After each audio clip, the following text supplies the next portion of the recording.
let's just focus in then on what was announced by SEBI, the proposal of uniform total expense ratio for mutual funds. And we have Sunil Subramaniam as well as Radhika Gupta joining in to discuss that. To begin with you then, Radhika, I just wanted to understand what exactly your outlook is in terms of what this would mean now for the mutual fund industry as a whole. How are you looking at these proposed changes? Hi, good morning. So, I think it's a vast set of changes, and these changes have been discussed, and one has known that some of this is, likely on the cards.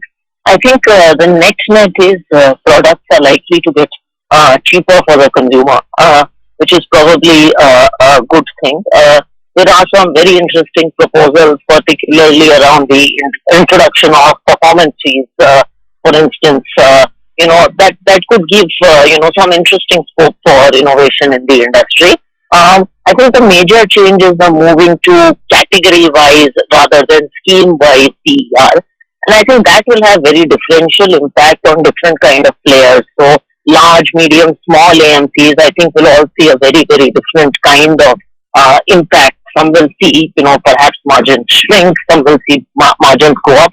So I think that is the most major one. But we'll have to look at the final contours when this comes out. There's still a lot to make sense of in the document, and it's still only a consultation paper. Sunil, do you see a big impact on the profitability of AMCs because of this? That's something which everybody wants to know. So I think that if you look at the listed space, they are mostly the larger AMCs. And as you're aware, Nikunj, this is a high operating leverage business, right? Fixed costs are very, very high. So to that extent that cost-conscious investors would naturally migrate to larger AMCs, I see that from an investor side effect, larger AMCs will get more volume of business. Now, on the commercial aspect of the reduction in the TER, how much they take the hit and how much they pass on to the distributors, again, larger distributors would push back and there would be an arrangement, but it's the smaller mutual fund distributors, right, who would take the biggest hit. So I think the impact on the listed players would be minimized to the extent that they will benefit from larger flows, I would say, because their costs would be much lower compared to a smaller AMC. So within the industry, I expect this move to help the larger players. So from a listed player perspective, I guess these are all larger players. So I think that the pass-on ability of the larger AMCs should be able to protect their margins falling. It's not as if there will be zero impact. There will be some impact, but I think that they will be able to cushion a large part by passing on to the mass distribution. So I think that this move, like I said, it should help the larger MCs get a larger share of investor-oriented direct business. Sunil, the debt mutual fund is where the TR, according to what SEBI is proposing, should come below 2%. But can I say that it is already below 2% for big AMCs? So in totality, the impact is not going to be large. You're absolutely right, Nikunj. Not only that, if you look at the debt side, right, institutions still play a big part, and institutions have driven down expense ratios on debt mutual funds quite some time back. So very few debt schemes were operating at the high level. In fact, if you take another aspect to it, Nikunj, there's a direct impact on investor returns because you're talking about wherever you have indicative yields, at what rate you're lending to the corporate.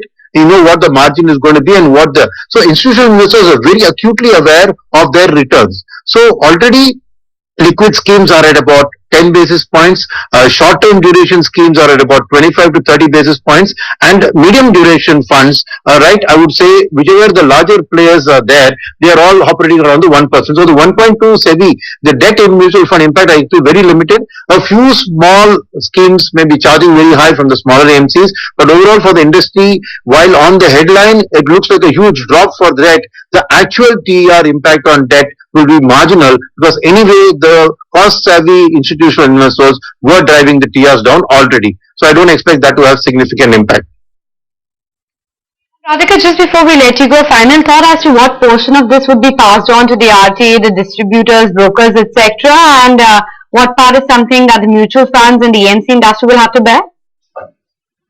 I think it's going to be very dependent on individual AMCs. I think in fixed income, I disagree with Sunil. For instance, a credit risk fund, if it goes from 1.5 to 0.9 in a large AMC, which is the lowest slab that is proposed, then perhaps there will be some pass down and some will have to be absorbed by the AMC.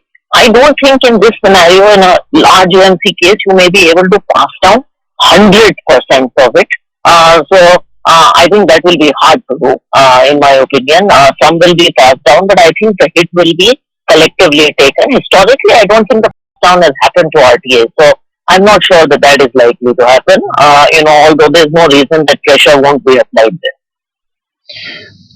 Well, Radhika, Sunil, thank you both for joining us and sharing your thoughts. Let's look at AMC stocks.